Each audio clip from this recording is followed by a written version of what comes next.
Hello everyone, आप लोगों का स्वागत है मेरे एक और वीडियो में। तो आज का जो टॉपिक होने वाला है वो इकोनॉमिक्स से लिया गया टॉपिक है और ये टॉपिक नंबर 3 है, भारत में आर्थिक नियोजन। ठीक है, तो ये इकोनॉमिक्स का तीसरा टॉपिक होगा। इससे पहले हम सब दो टॉपिक किए। टॉपिक नंबर 1 में हम सब IMF के बारे में जाने थे। टॉपिक नंबर 2 बहुत इंपॉर्टेंट है और उसमें हम सब प्रथम पंचवर्षीय योजना से 12वीं पंचवर्षीय योजना तक जितने भी तथ्य बनते हैं वो सारा देखे थे। इस वीडियो में हम सब जानेंगे कि आखिर भारत में योजना यानी प्लानिंग कैसे शुरुआत हुआ। ठीक है, हिस्ट्री जानेंगे, नीति आयोग के बारे में जानेंगे। ठीक है, तो देखते हैं इसमें 3-4 पॉइंट बनते हैं, इससे प्रश्न पूछे जाते हैं और किस प्रकार से भारत में आर्थिक नियोजन की शुरुआत हुई। ठीक है, यानी प्लानिंग कैसे किया गया इकोनॉमी के रूप में, उस पर हम सब इस वीडियो में हम सब देखेंगे। ठीक है, तो हिस्ट्री से लेकर के नीति आयोग जो करंट में अभी चल रही है, ठीक है, हमारे माननीय प्रधानमंत्री जी उसके अध्यक्ष हैं, तो हम सब नीति आयोग तक देखेंगे। ठीक है, तो वीडियो को शुरू करते हैं। अगर मेरी मेहनत अच्छी लग रही हो तो प्लीज़ चैनल को जरूर सब्सक्राइब करें और वीडियो अच्छी लगेगी तो लाइक कर लेंगे। ठीक है, तो इकोनॉमिक्स बहुत डिफिकल्ट सब्जेक्ट है पर उतनी ज़्यादा डिफिकल्ट नहीं है। अगर आप उसे आसान भाषा में समझेंगे तो फिर डिफिकल्ट नहीं लगेगी। ठीक है, फिलहाल मैं समझाने की कोशिश करता हूँ। ठीक है, तो भारत में आर्थिक नियोजन टॉपिक नंबर 3। भारत में नियोजन यानी प्लानिंग की आवश्यकता के संदर्भ में पुस्तक प्लानिंग इकोनॉमी फॉर इंडिया 1934 में आई और उसके लेखक कौन थे? Sir M Visvesvaraya. ठीक है, तो पहला बार इकोनॉमी जो फॉर्म शुरू हुआ, मतलब कि इंडिया का कैसा इकोनॉमी रहेगा प्लान किया गया, योजना बनाया गया, उसी के संदर्भ में एक पुस्तक आई जिसका क्या नाम था? Planned economy for India. तो डायरेक्ट क्वेश्चन पूछ लेता है कि प्लान्ड इकोनॉमी फॉर इंडिया 1934 में किन्होंने प्रकाशित किया, कौन लेखक थे? तो सर एम विश्वेश्वरैया जी ने पहला बार ये बुक निकाला। ठीक है, फिलहाल आगे बढ़ते हैं। नियोजन का विचार। सर्वप्रथम भारतीय राष्ट्रीय कांग्रेस के हरिपुरा अधिवेशन 1938 में एक राष्ट्रीय नियोजन समिति का गठन किया गया और इसके अध्यक्ष कौन थे? जवाहरलाल नेहरू जी, जो कि हमारे देश के प्रथम प्रधानमंत्री बने थे। ठीक है, आगे बढ़ते हैं हम सब। इसके बाद आया बॉम्बे प्लान। एक्चुअली में बॉम्बे प्लान जो था ये उद्योगपतियों द्वारा शुरू किया गया था। ठीक है, मतलब ये भी शुरू क्या किया गया था? 8 उद्योगपति ने 1944 में अर्देर सिर दलाल ने की देख रेख में यह शुरू किया गया था।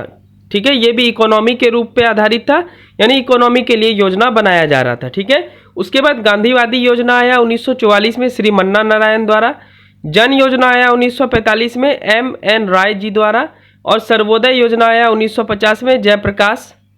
ठीक है, तो सर्वोदय योजना 1950 में जयप्रकाश नारायण जी द्वारा लाया गया। चलिए आगे देखते हैं अब हम सब। आगे आया योजना आयोग, जिसको प्लानिंग कमीशन कहा गया। इससे बहुत बार क्वेश्चन आता है तो इसको बहुत ध्यान से पढ़ें। ठीक है, तो पहला नंबर है 1946 में केसी नियोगी समिति के आधार पर 15 मार्च 1950 को योजना आयोग का गठन हुआ। ठीक है, उसके बाद यह गैर संवैधानिक तथा परामर्शदात्री निकाय है। ठीक है, ये संवैधानिक निकाय नहीं है, ये बस सजेशन देती है सरकार को। ठीक है, सजेस्ट करती है किसी भी योजना के लिए। ठीक है, तीसरा प्रधानमंत्री योजना आयोग के अध्यक्ष होंगे, तो प्लानिंग कमीशन का अध्यक्ष भारत के प्रधानमंत्री होंगे जो भी बनेंगे। ठीक है, तथा इसमें एक उपाध्यक्ष, 3 पूर्णकालीन तथा 3 अंशकालीन सदस्य होते हैं। ठीक है, इसे भी आप याद रखें। मुख्यतः इंपॉर्टेंट बात यह है कि प्लानिंग कमीशन कौन से समिति के आधार पर आया, तो केसी नियोगी समिति। ठीक है, और स्थापना कब हुआ? 15 मार्च 1950 और अध्यक्ष कौन है? प्रधानमंत्री। और ये कैसा निकाय है? तो ये संवैधानिक परामर्शदात्री निकाय है। ठीक है, आगे बढ़ते हैं। 5वां पॉइंट है, इस आयोग के प्रथम तथा अंतिम उपाध्यक्ष क्रमशः गुलजारी लाल नंदा तथा मोंटेक सिंह आहलूवालिया थे। ठीक है, उसके बाद आया नीति आयोग। ठीक है, चलिए अब नीति आयोग देखते हैं। तो योजना आयोग के स्थान पर 15 अगस्त 2014 को नरेंद्र मोदी जी ने नीति आयोग को लाए। इन्होंने स्वतंत्रता दिवस के अवसर पर इसकी घोषणा की थी। ठीक है, 2014 में।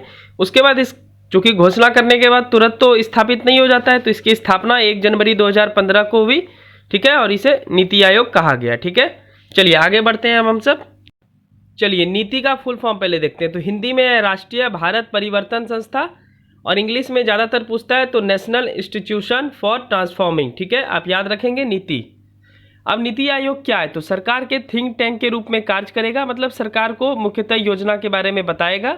ठीक है, नीति आयोग के कार्य भी मैंने नीचे लिख दिया। तो यह केंद्र व राज्य सरकार को राष्ट्रीय व अंतर्राष्ट्रीय महत्व के प्रमुख मुद्दे पर सलाह देगा। ठीक है, जैसे इकोनॉमी से रिलेटेड या फिर कोई भी ऐसा मुद्दा आता है जो कि राष्ट्र के हित में हो तो नीति आयोग उस पर सलाह देता है। ठीक है, चलिए फिलहाल आगे बढ़ रहे हैं अब हम सब।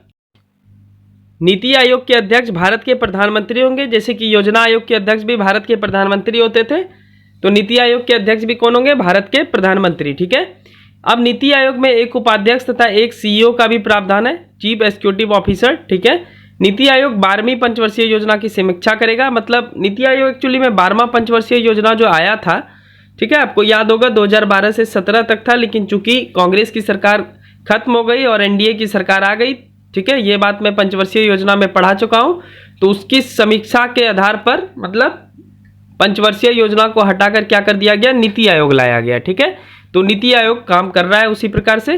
फिलहाल आगे बढ़ते हैं, एक और संस्था देखते हैं, राष्ट्रीय विकास परिषद। तो इसका सिर्फ स्थापना जान लें और समिति जान लें। ठीक है। तो नेशनल डेवलपमेंट काउंसिल एनडीसी की स्थापना 6 अगस्त 1952 को नियोगी समिति के आधार पर हुई थी। ठीक है। चलिए नेक्स्ट, चलिए उसके बाद है अंतर्राज्यीय परिषद, इंटर स्टेट काउंसिल। तो यह एक संवैधानिक निकाय है, यानी संवैधानिक संस्था है। अनुच्छेद 263 में इसके बारे में है कि परिषद के दायित्व, कार्य तथा प्रक्रिया का उल्लेख किया गया है। कौन से आर्टिकल में? आर्टिकल 263। यह संस्था परामर्शदात्री संस्था है, पर यह संवैधानिक संस्था है। ठीक है। तथा इसका कार्य क्या है? यह केंद्र एवं राज्य के मध्य विवाद की जांच करेगा। ठीक है।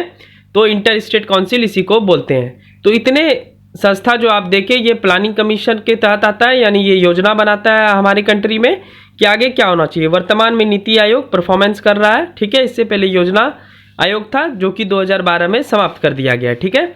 चलिए, ये इकोनॉमिक्स का टॉपिक नंबर 3 था, देख लिए हम सब भारत में आर्थिक नियोजन। ठीक है। अब मिलते हैं नेक्स्ट वीडियो में। अगर वीडियो अच्छी लगी हो तो प्लीज़ चैनल को जरूर सब्सक्राइब करें और एक लाइक कर दें। ठीक है। और एक मैं कम्युनिटी पोस्ट डालने वाला हूँ, तो उसे आप देखकर यस और नो जरूर करेंगे। ठीक है। ठीक है। चलिए मिलते हैं नेक्स्ट वीडियो में, तब तक के लिए थैंक यू। और वीडियो सच में अच्छी लग रही हो तो बस 2 सेकंड लगता है सब्सक्राइब करने में, प्लीज़ कर दें। ठीक है। चलिए तब तक के लिए थैंक यू। अब मिलते हैं साइंस के कुछ और टॉपिक के साथ, तब तक के लिए बाय बाय।